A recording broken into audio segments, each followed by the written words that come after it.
Folks, so I wanted to share something with you because we had a really interesting conversation on our Discord. And this is just sort of a short to kind of talk about that because I think a lot of people were confused about the conversation about Vosh's video, partially because I was not fully forming thoughts during it. I still am not fully sure how I feel about it.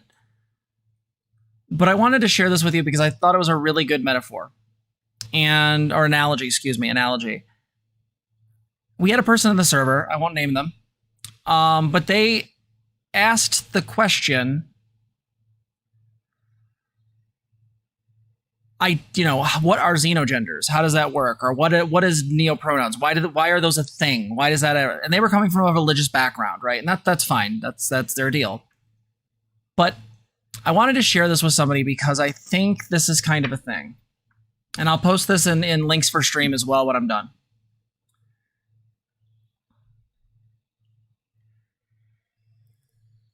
Here is the analogy.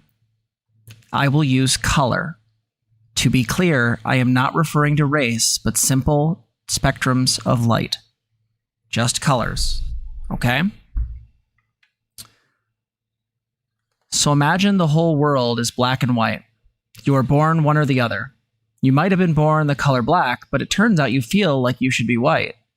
And you start to change your clothing, your body, and you inject something that changes your color to white. And now you live as a person who is white, even though you were born black.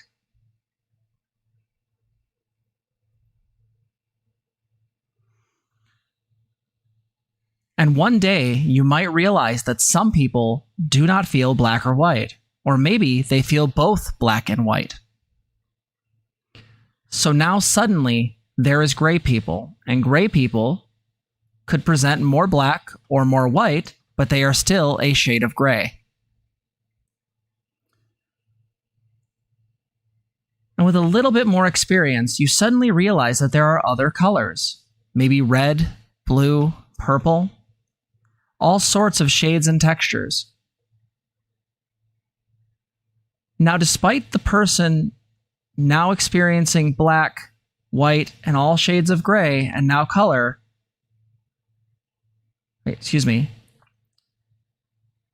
now despite the person now experiencing black, white, all shades of gray, and now colors, those are all still colors.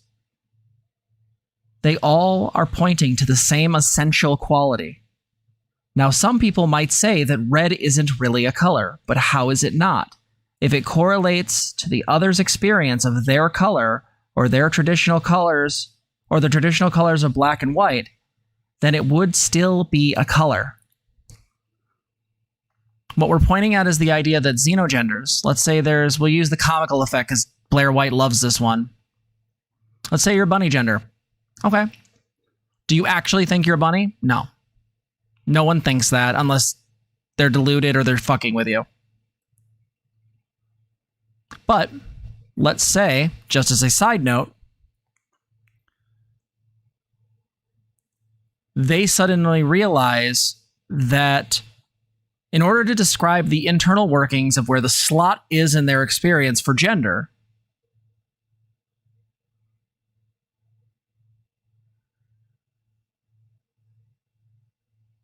right? Seems bunny-shaped. That doesn't make them a bunny, but what it does is it points to a level of essentialness of their experience. And during this conversation, I pointed out something that I thought was really, really good. And that is, how do we verify a gender? Well, if it's feminine or masculine, that is validated by queer theory, gender theory, the idea that there are these very essential ways that we look at this, not just the internal experiences, but the external socially agreed systems, which are complicated, varied, and have many exceptions, right? But with someone describing their gender as, say, a bunny, how do you validate that? From my perspective, and maybe this is my bias of being trained in psychology and counseling, the only way to validate that would be to accept on good faith that that is the person's experience. Right? That is the only thing you could do. Because there are no social roles built for non-binary people. Luxander talked about this when they broke down the aesthetic. Non-binary people can't pass. But that goes deeper than just the aesthetic. It goes deeper than just the appearance. It's that they, by definition, do not fit. And that doesn't mean that we don't love them and that we aren't trying to make room for them in society. That's not what I'm saying.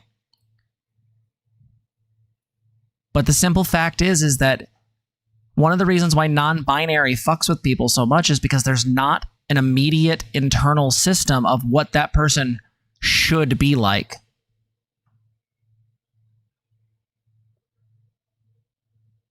And as such, when you're trying to describe this, when you're trying to understand this, we have to only go by the person's internal experience, because without any social roles, without any social obligations, without any of the exceptions and rules and appropriate behavior that is force-fed to us growing up, we have no other way to verify it.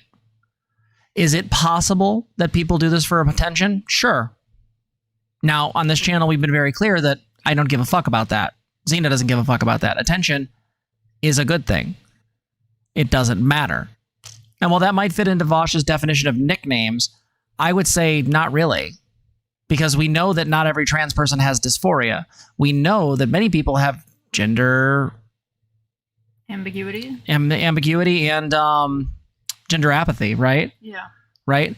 You may not have any kind of experience of your gender that is meaningful for you. You might know what you are, and you're like, okay, I get it. But this is the thing. It's not about attention. Or if it is, I don't think attention should be demonized. Attention including, like, just as people, like, no, we want to be noticed as ourselves, as who we are. Like, it's nice when people notice that we did, we did something awesome. Okay. Attention's not just, I need you to be looking at me. It's a whole lot of, like, hey, we're social beings and we interact with each other all the time. Okay, that is also included in attention. Mm-hmm. I said in that video that someone in Vosh's chat was harassing me, and I'm not going to say their name, but this person was somebody who was giving me shit for my quote-unquote shit takes. Now, granted, I'm a non-binary trans woman. This is a binary trans woman, to my understanding, if their report is accurate over the internet. And again, this was in text. The difference being is they're a fucking moron. If they're a binary trans person, they don't get this. I'm sorry. Full stop. They might have an inkling if they're willing to, and they have non-binary people who they love and support in their life. But we've seen what binary trans people can be like. Some of them are lovely and supportive and great. And guess what? Some of them are Blair White.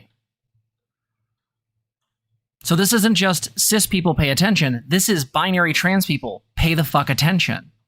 Because you may not get this. If you just shift to the other side, if you are black and then you become white, as per the analogy, that doesn't matter. Because that's not gray. And that's certainly not fucking mauve.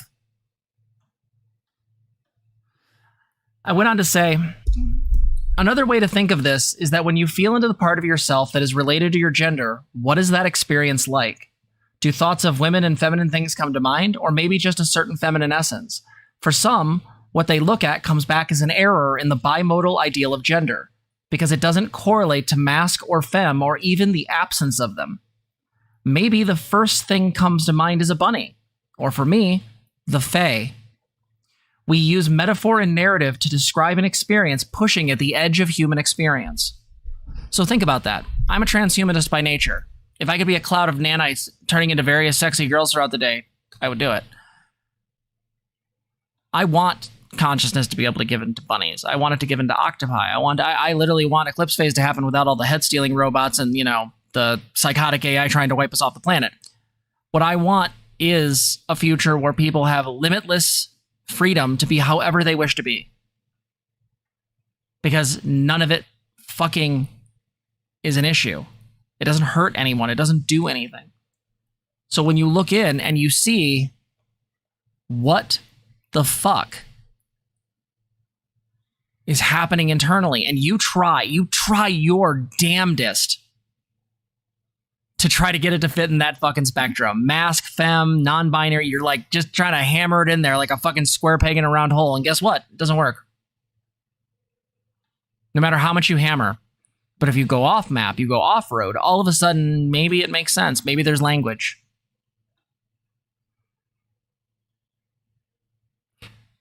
The person who harassed me gave me shit because I was doing idpol. Idpol's a term that's used by people like Candace Owens when they use their blackness as a way to strengthen their argument. But it will, accuse people of racism immediately. Here's the thing. Calling out someone harassing other trans people, including non-binary people, isn't idpol. It's noticing a pattern. And going one step further, I'll say this, and you can nail me for idpol, you can say I'm a filthy lib, whatever.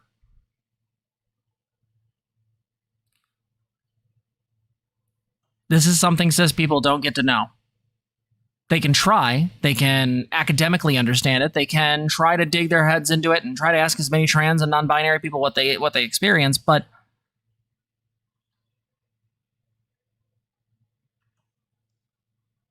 Vosh doesn't get it, and other people don't get it because they aren't capable of doing so.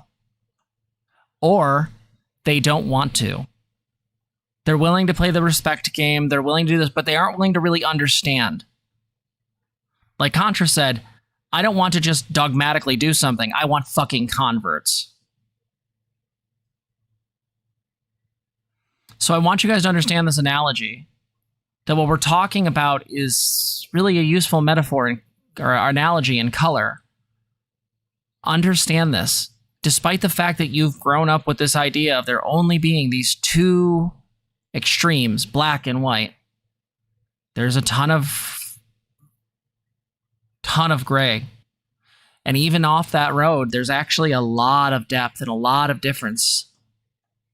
Some people have to go into that in order to find themselves.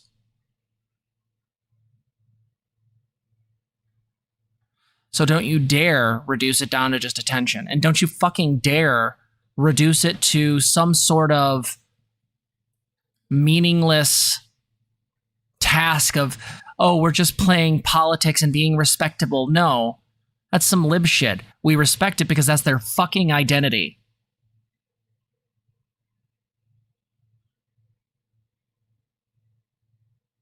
I need you guys to get this. Because I know some of this stuff can be annoying. Dealing with people who are complex can be hard. It can offset conversations. It can make conversations difficult. We still have to try. Hey everybody, thank you so much for watching. If you like this video, please like, comment, and subscribe. You can also ring the bell if you want to be notified of our videos.